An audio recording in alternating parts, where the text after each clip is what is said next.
Have you ever faced a moment that challenged everything you thought you knew about yourself? A moment that made you question your beliefs, your actions, and even your identity? Today's story takes us deep into one such moment, where courage, accountability, and self-awareness collide in the heart of Florida's justice system. Stick with me, because this isn't just a story about law enforcement. It's a powerful reflection on bias, leadership, and the quiet strength it takes to confront hard truths. You won't want to miss a single word. Before we dive in, if you find value in stories that inspire growth and understanding, please like this video, share, and subscribe to the channel. Your support helps us reach more people who are ready to start important conversations. To everyone who has liked and subscribed already, may you be blessed with good health, ease in every matter, freedom from debt, solutions to every difficulty, healing for those who are sick, and abundance in all areas of your life. Thank you for being part of this community. And now, I'd love to hear from you. What does courage mean to you? Drop your thoughts in the comments below, and let's start a meaningful conversation together. Alright, let's begin. The sky over Miami was still clinging to its gray tones when Officer Malik Rivers pulled into the station parking lot. A fine mist clung to his windshield, painting everything with a dull sheen of humidity that hadn't yet lifted. Inside the station, the usual rhythm of a Thursday morning pulsed quietly through the hallways. Reports rustling, coffee being poured, small talk echoing down tiled corridors. Malik liked the early shifts. There was something about the quiet hours that made the world feel slightly more manageable. He adjusted his belt, checked the holster on his hip, and took one last sip of lukewarm coffee before heading to the briefing room. Inside, Officer Tessa Ward was already waiting, flipping through a folder without really reading it. Tessa had that sharp-eyed look people usually associated with detectives. She noticed patterns, tones, and inconsistencies like other people notice traffic lights. Malik respected that. But this morning, she seemed distracted, as if she were trying to predict something that hadn't happened yet. "You ready?" Malik asked, dropping into the chair beside her. Tessa nodded. "We've got building security detail at Bayview Complex. High-profile guest coming through." "Who?" Malik asked, stretching his back with a slight grunt. "Agent Caleb Knox," she replied. "Cybercrime Division, federal level. Something's going on with Gray Trace Solutions. Someone flagged them for suspicious financial activity." Malik raised an eyebrow. "That's the firm with the international contracts, right?" Tessa nodded again, flipping a page. "Yeah, big money. Sensitive data. If Knox is involved, it's more than just financial inconsistencies." Their shift was straightforward. Presence, not engagement. Eyes open, badges visible, no interference unless necessary. The kind of assignment that sounded simple but always carried an unspoken edge. When they arrived at Bayview, the building was already in motion. Clean glass, modern architecture, security cameras hidden in plain sight. The front desk receptionist, Layla, gave them a tight smile and buzzed them in. 10 minutes later, the elevator dinged. A tall black man in a dark suit stepped into the lobby, suitcase in one hand, phone in the other. His ID badge was visible, clipped to his lapel. Caleb Knox, Special Agent, Department of Cybercrime Investigations. Tessa glanced at it briefly, then looked to Malik. Malik hesitated, just a beat too long. "Sir," he said, stepping forward, "we'll need to verify your credentials."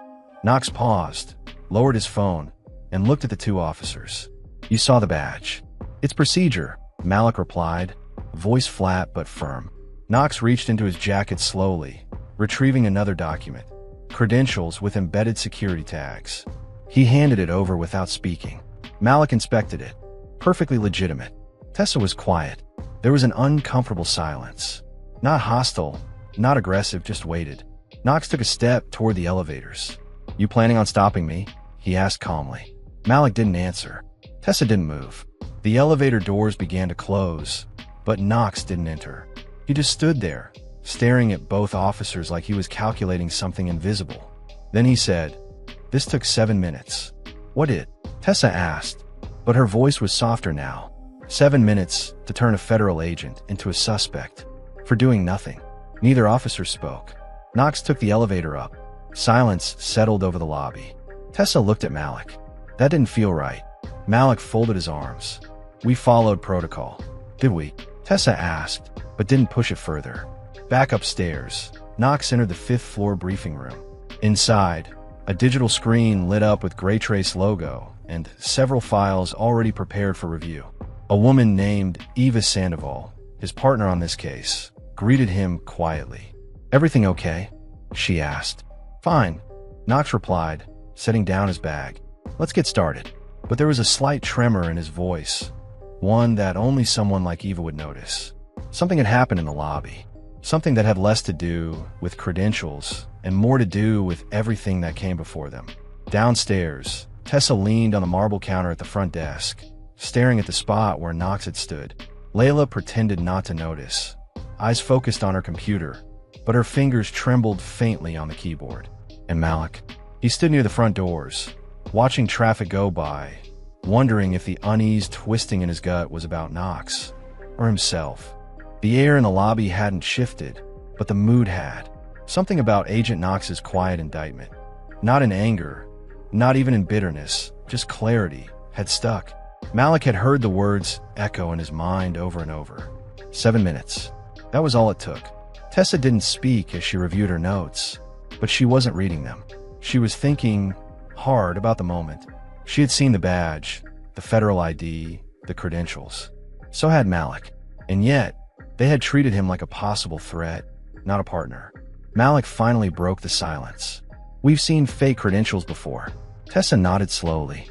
"Sure, but that's not why we hesitated." Layla at the front desk glanced up, but said nothing. The elevator dinged again.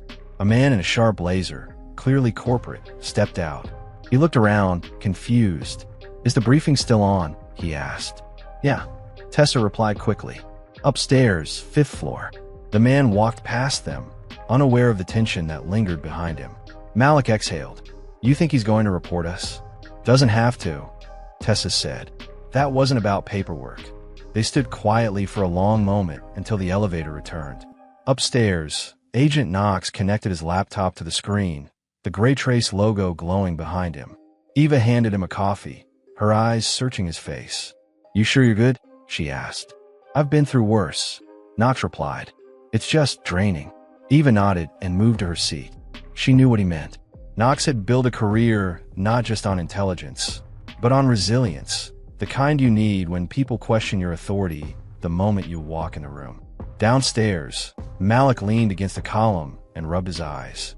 "I joined the force to make things better," he said, almost to himself. Tessa looked over at him. "You think today helped with that?" Malik didn't answer. At the front desk, Layla stood and grabbed her phone. She moved away quietly, disappearing into a side room. "She didn't say anything," Tessa murmured. "She didn't have to," Malik replied. Another hour passed. Upstairs, the briefing wrapped. Knox unplugged his laptop, professional and composed. But Eva saw it. The tension in his shoulders hadn't faded. She handed him her car keys. "Want to walk down with you?" she asked. "No," Knox said. "I've got it." Eva paused, uncertain. "Call me if you need a debrief." He nodded and stepped into the elevator. As the doors closed, he stared straight ahead. No music, no distractions, just a faint mechanical hum as the elevator descended. When it opened in the lobby, he expected nothing. But Tessa was still there, leaning against the front counter. Her face was unreadable, but not defensive. Not anymore. Knox walked past her, but she stepped forward. "Agent Knox," she said. He paused. "I stayed because I needed to say something," she continued. "Not because anyone told me to." Knox looked at her without speaking. "I read your badge. I knew it was real, but I didn't say anything. I didn't push back on Malik. I just stood there." Knox's voice was low. "Why are you telling me this now?" "Because I don't want to be the kind of officer who only sees the truth when it's too late." He studied her face. She wasn't performing. She wasn't defending herself. She was confronting her own silence. "Apologies don't undo years," Knox said. "They don't fix fear." "I know," Tessa replied. "But saying it out loud is a start, isn't it?" Knox nodded. "Most people never even get that far." Tessa's voice softened. "I thought I understood bias, but I didn't know it could wear my uniform." Knox finally gave her a faint, tired smile. It was all kinds of things. Business suits, lab coats, security vests, even receptionist lanyards. She looked down, embarrassed, but grateful for the moment. "Do you think Malik still has a shot at the bureau?" she asked. Knox's face turned serious again. "He might, but only if he's honest with himself first. The bureau doesn't need people who carry power without understanding what it weighs."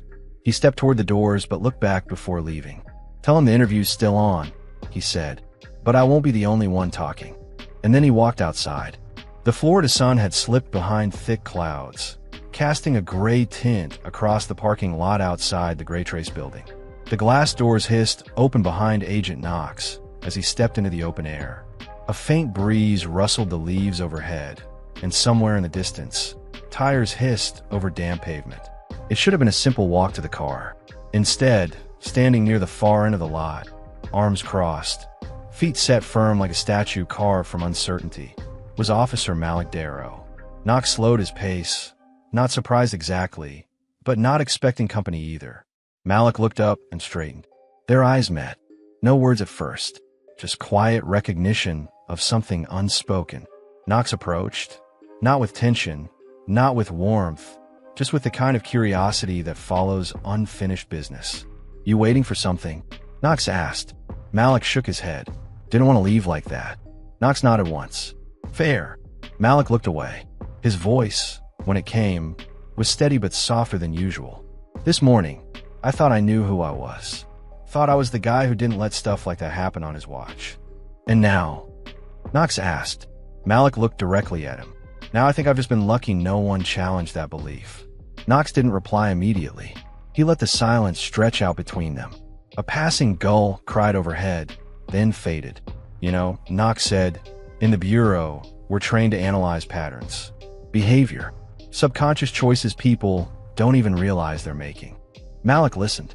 "But what we don't talk about enough," Knox continued, "is how we're not immune to the same patterns, the same blind spots. We're not above the system just because we wear different badges." Malik's jaw tightened, then relaxed. "I messed up." Knox nodded. "Yeah, you did." The words weren't cruel, just real. "But this isn't about your ego," Knox added. "It's about whether you're willing to learn something uncomfortable and keep showing up." Malik didn't look away this time. "I still want the job." Knox reached into his bag and pulled out a folded sheet of paper. He handed it over. "What's this?" Malik asked, unfolding it. "A prep sheet for your bureau interview. Extra questions. Situational challenges. Real ones. Not the kind you study for, the kind you live through." Malik stared at the page. It wasn't just bullet points. It was full of layered scenarios, ethical dilemmas, and moral conflicts. The kind that didn't come with clean answers. "Use it or don't," Knox said. "Your call." He turned, keys already in hand, and started walking. But just before reaching his car, he stopped and looked back.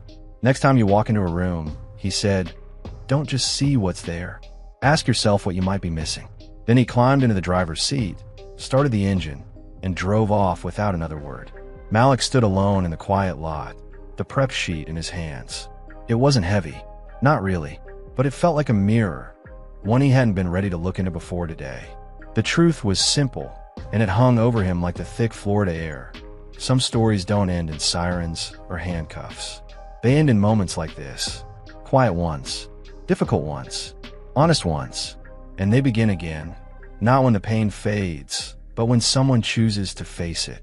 The next morning, the sky over Tampa was wide and washed in pale gold. Early light filtered through the blinds of the Gray Trace conference room, casting striped shadows across the carpet. Inside, Malik Darrow sat at the long table, a fresh suit pressed over his shoulders, a leather notebook in front of him. He'd arrived early, not out of fear, but out of need. He was different this morning, still composed, still proud, but less guarded. The kind of quiet that comes after a night of reckoning, after the mirror has done its work. The door opened behind him. Agent Hallie Knox stepped inside, clipboard in hand, hair pulled back. She didn't offer a smile, and she didn't sit down right away.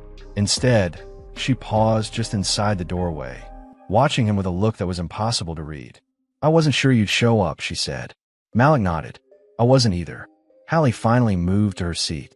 She set down the clipboard, then leaned back in the chair. "You know," she began, "most candidates come in here trying to impress me." "You're not trying." "I'm not here to impress anyone," Malik said. "I'm here to be better than I was yesterday." She tilted her head. "That sounds rehearsed." It's not, he replied. I've been rehearsing the wrong things for too long. There was a beat of silence between them, and then Hallie tapped the clipboard lightly with her pen. Let's get started. For the next 30 minutes, she led him through a battery of questions. Scenarios involving compromised agents, ethical violations, racial bias within law enforcement. One question landed like a hammer. You're a field agent. Your partner detained someone without cause. What do you do? Malik's answer didn't come immediately. He took a breath, then another. Before yesterday, I might have said, wait and assess. But now, I intervene.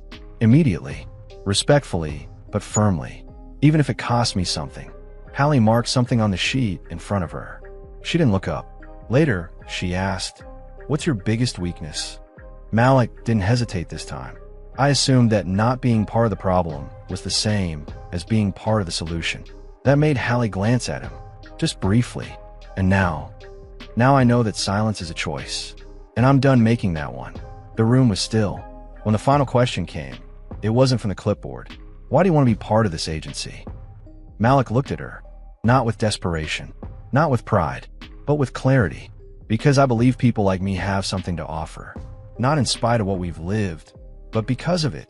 I don't want the Bureau to tolerate that. I want it to need it. Hallie stared at him, then slowly closed the folder. That's the first real answer I've heard all week, she said. Malik didn't smile, but his shoulders relaxed just slightly. The weight hadn't lifted, but maybe it had shifted. Hallie stood. You'll hear from us soon. Malik stood as well, offering a handshake. When she took it, she didn't let go right away. Agent Knox told me about the lobby, she said. Told me what you said afterward. Malik's jaw tensed. You think that'll disqualify me? No, Hallie replied. I think it's the reason you're still sitting here. She left without another word. Malik stayed a moment longer, then stepped into the hallway. As he walked past the receptionist, he caught his reflection in the glass wall. Same face, same suit, but the man looking back didn't flinch, didn't avert his gaze. He looked forward. He was still becoming. And for the first time in a long time, that felt enough like progress to keep walking. Later that week, the Florida sky darkened with a summer storm. Rain tapped against the windows of the precinct in steady rhythm as Detective Carly Vega stood by the break room counter, pouring lukewarm coffee into a chipped mug. Her reflection in the vending machine showed tired eyes and a brow furrowed with something more than fatigue. She hadn't spoken to Malik Darrow since the interview. The air between them wasn't cold, but it hadn't warmed either. Silence had grown in the space where something unspoken lingered, thick as the humidity outside. She carried the mug down the hallway, her boots clicking against the floor, and stopped just outside the conference room. Inside, Captain Reyes sat reviewing footage from the security cameras in the Gray Trace lobby, the moment when everything had turned. The monitor showed the image in grainy clarity. Malik standing firm, badge in hand, voice steady. Her own image beside him, silent, arms folded. Carly leaned against the doorframe. You're watching it again. Reyes didn't turn. I keep thinking I missed something. You didn't, Carly said. That's the problem. Reyes paused the footage and finally looked over her shoulder. You ever think about what you would have done if I hadn't backed you up? Carly hesitated. I like to say I would have spoken up anyway. But you don't know. No, she admitted. I don't. Reyes leaned back, folding her arms. That's what scares me. We're trained to read people, to notice what doesn't fit. And I stood there letting my partner treat a federal agent like a suspect because I didn't want to create conflict. I didn't even ask myself why. That's not nothing, Carly said. You're asking it now. Too late for that moment, Reyes said. But maybe not for the next. They sat in silence for a while. The rain outside grew heavier, a constant static against the glass. Then Reyes reached in her desk drawer and pulled out a small envelope. What's that? Something I didn't mail, Reyes said. It's a letter. For Malik. I wrote it the night after everything happened. Carly raised an eyebrow. And I didn't think words would fix anything. I still don't. But maybe they don't have to fix things. Maybe they just have to be real. She pushed the envelope across the table. You want me to give it to him? Carly asked. No, Reyes said. I think you should read it first. Carly opened the envelope and unfolded the letter. The ink was steady, the handwriting careful. Malik, I want you to know I saw it. Not just what happened, but what didn't. I saw how easily we let the world narrow you into a suspect. Because it was easier than challenging her comfort. I saw my own silence echo louder than Denham's voice. I failed you, and I want to believe I can do better. But that belief starts here. In this letter. In this truth. You didn't deserve what happened. You didn't deserve to stand alone. But you did. And I saw you stand anyway. Reyes. Carly folded the letter slowly, like it might break if rushed. She looked up at her captain, the edges of her throat tight. You should give it to him, she said. I will, Reyes said. When I stop being afraid of what it says about me. The storm finally began to quiet. Later that afternoon, Malik walked back into the precinct. Not as an agent yet, but as a man returning to the same place where the damage had started. Carly spotted him near the back hallway and called out, You got a second? He turned, surprised, then nodded. They stepped into the evidence room, away from the others. It smelled like paper and time. I wanted to say something, Carly said. You already did, Malik replied. When you stayed silent. That stung more than it should have. But he didn't say it with malice. Just fact. I froze, she said. I should have spoken. I didn't. He didn't nod. Didn't rescue her from the weight of it. But I've been thinking about it ever since, she continued. And I want to learn from it. That's all I came to say. Malik looked at her for a long time. Then I hope you do, he said. She reached into her jacket pocket and handed him the folded letter. From Reyes, she said. I read it. Hope that's okay. Malik unfolded it, scanned it, then tucked it into his inside pocket without a word. You're not going to say anything? Carly asked. He looked at her, not with anger, just truth. Some things don't need a reply. They just need to be heard. He walked away without ceremony, his footsteps steady. Back in the lobby, Malik stepped out into the light. The storm had passed. The sky was broken open now, patches of sunlight sliding between the clouds like possibility. Some things cannot be undone, but they could be faced, and he was ready for what came next. The next morning, the air over Florida was crisp, the streets still drying from the storm.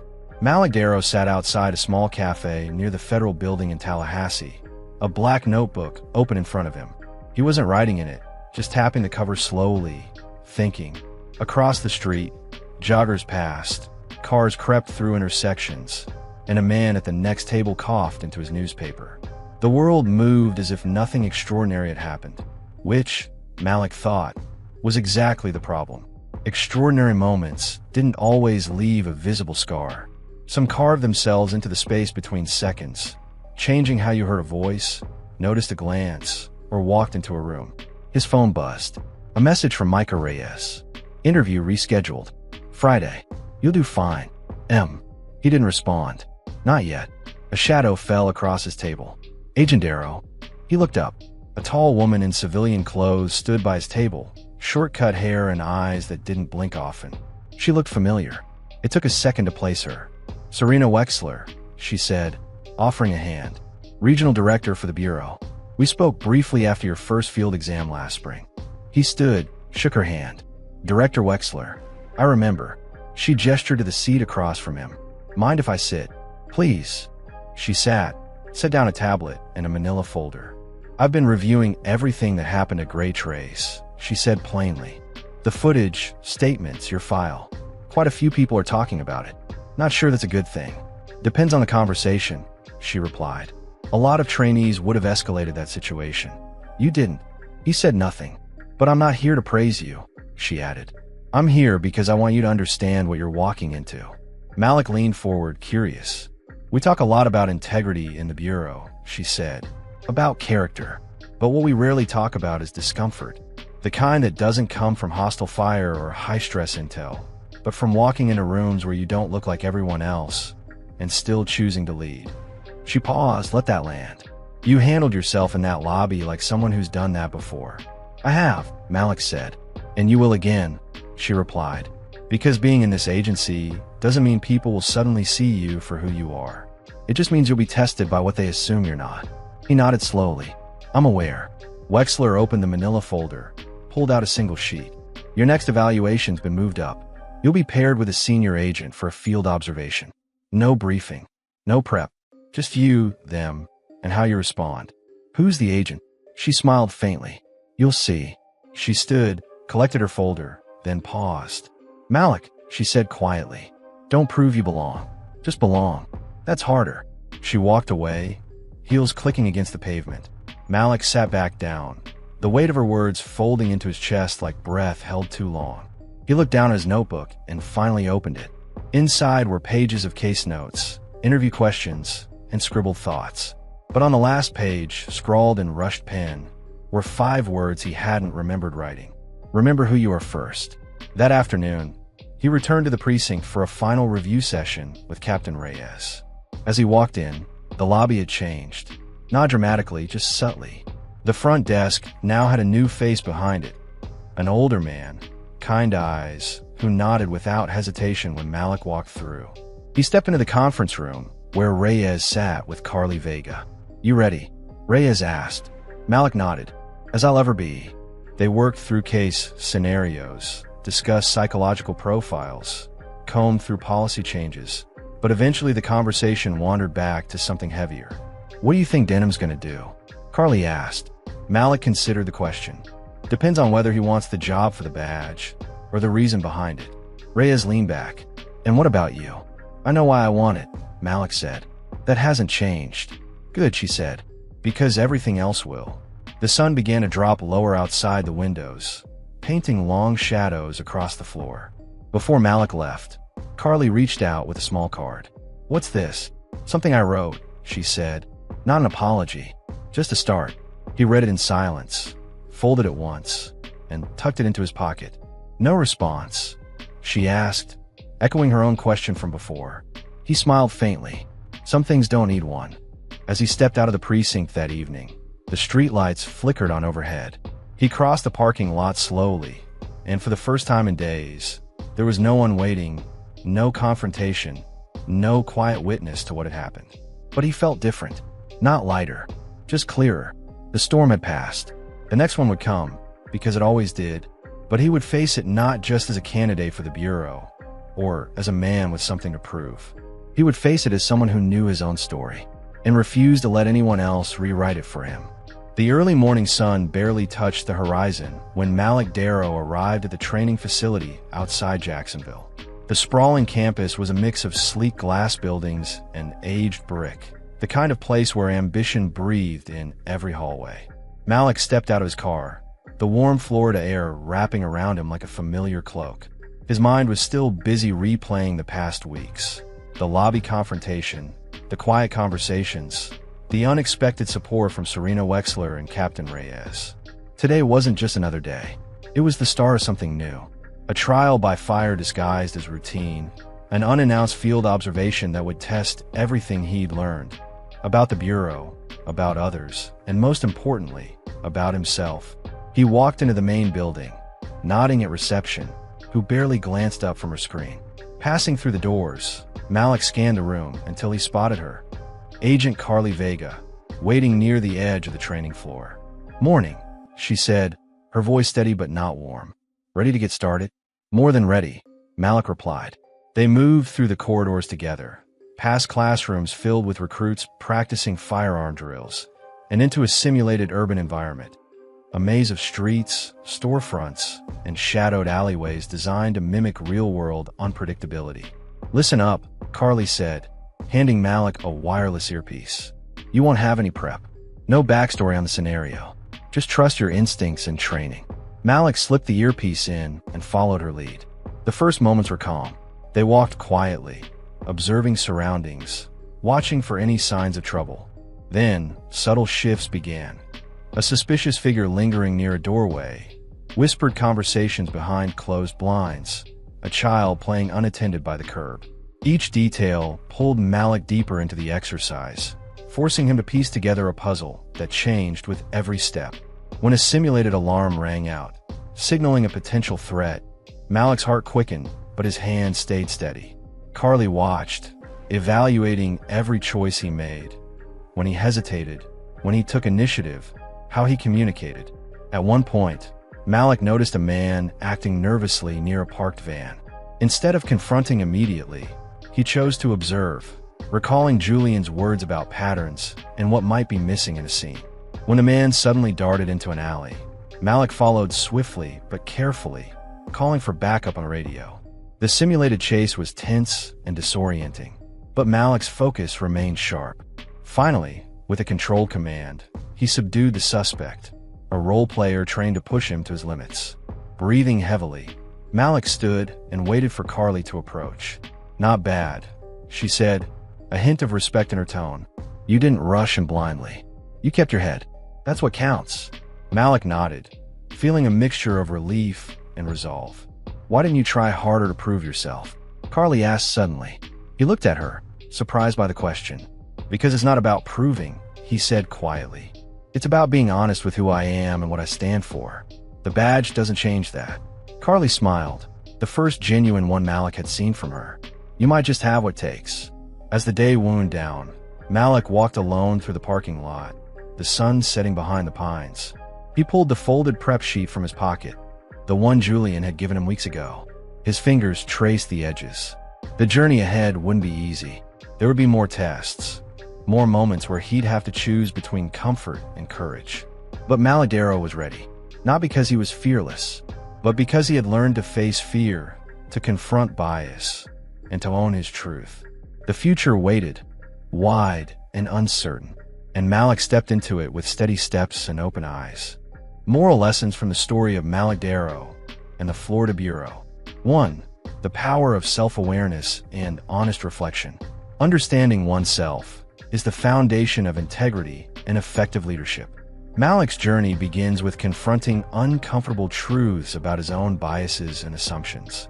This lesson teaches that true growth requires honesty, especially when it is easier to deny or justify faults. Deep dive. The story illustrates how Malik initially believed in his own moral clarity, only to be challenged by real situations that forced him to see himself through others' eyes. Example: Julian's dialogue about knowing who you are contrasts with Denham's initial ignorance of his own shortcomings. Reflection. Self-awareness is not static. It is a continuous process of questioning one's motives, beliefs, and actions.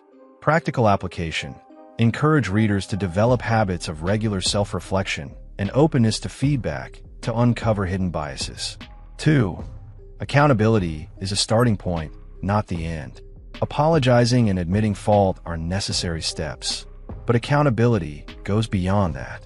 It involves consistent action and willingness to face consequences, both personal and systemic. Deep dive. Reyes's apology to Julian is poignant, but insufficient without real change. Malik's story highlights that owning mistakes must translate into reform and vigilance.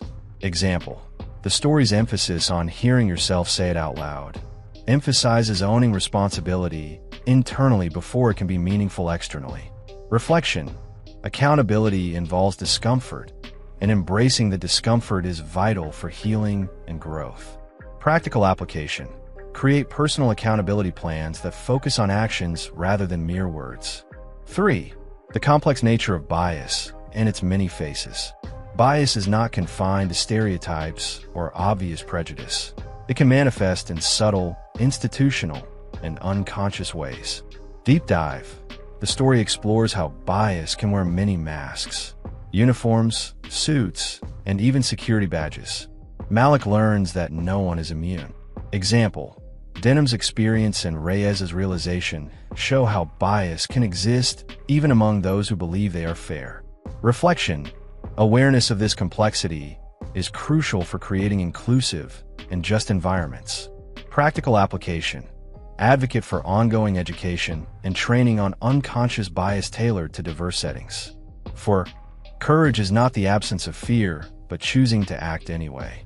Malik's progression is a study in courage, facing fear, uncertainty, and possible failure, yet continuing to step forward. Deep dive.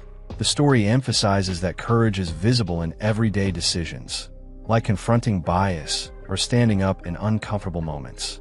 Example: Malik's choice to attend the interview despite feeling uncertain, and his deliberate approach during the field exercise. Reflection. Courage builds over time. It is a muscle strengthened by practice. Practical application. Encourage readers to recognize and celebrate small acts of courage in their own lives. 5. True leadership is rooted in empathy and service. Leadership in this story is defined not by authority or power, but by service to others and understanding their experiences. Deep dive: Julian's leadership style, Malik's transformation, and Reyes's admission all revolve around empathy and accountability. Example: Julian's advice about asking what you might be missing is a leadership mantra focused on humility and curiosity. Reflection: leaders who listen and learn inspire trust and foster real change. Practical application: develop leadership practices centered on active listening, humility, and mentorship. Additional themes to explore for depth: optional expansions. The role of systemic reform alongside individual change. The importance of mentorship and allyship in personal growth. Navigating institutional culture while maintaining personal ethics. The impact of silence and the courage to speak up. The necessity of ongoing education in justice and equity. Starting the detailed expansion for Lesson 1. 1. The power of self-awareness and honest reflection. Self-awareness is more than just a buzzword in leadership or personal development. It is the bedrock upon which integrity, growth, and meaningful change are built. Malik Darrow's story is an archetype for this journey. At the beginning, Malik embodies the confidence of someone who believes they understand themselves and the systems they navigate. However, this confidence is challenged, and his true growth begins when he confronts the uncomfortable realization that knowing oneself is an ongoing challenge, not a fixed state. Malik's experience mirrors that of many individuals, especially those in positions of authority, who assume they are fair and just until confronted with evidence to the contrary. This mirrors the moment Denham faces in the lobby.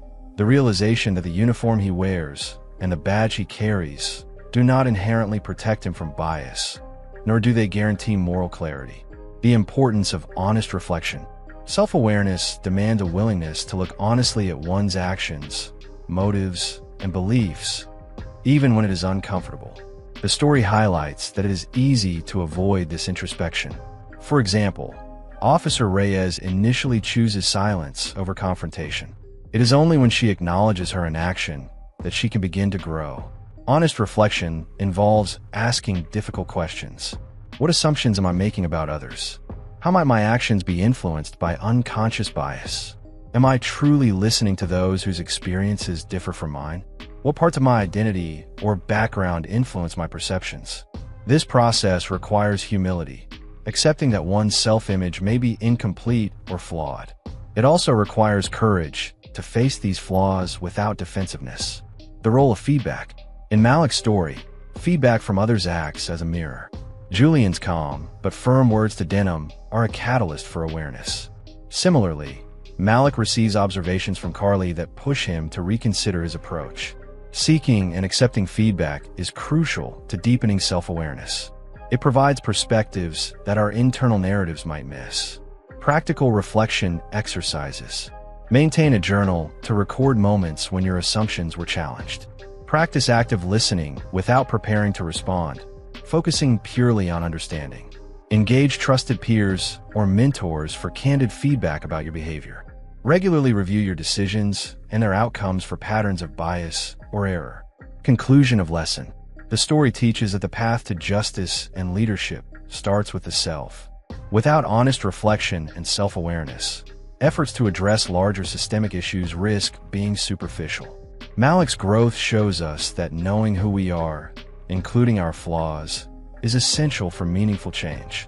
Disclaimer: this story is entirely fictional and created for the purpose of providing moral lessons, motivation, inspiration, and thoughtful learning experiences. Any resemblance to real persons, places, or events is purely coincidental. The content is meant to encourage reflection and personal growth and is not intended as professional advice. Thank you for listening to this story with an open heart.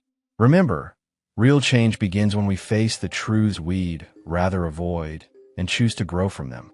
Every one of us has the power to make a difference, not just in the world around us, but within ourselves. If this story touched you, inspired you, or challenged you in any way, please give this video a thumbs up and share it with someone who might need to hear it today. Don't forget to subscribe so you never miss a story that matters. And please, leave your thoughts or experiences in the comments below. Your voice matters here, and together we can build a community rooted in understanding and hope. May you be surrounded by peace, strength in every challenge, and kindness in every step. Until next time, take care of yourself and those around you.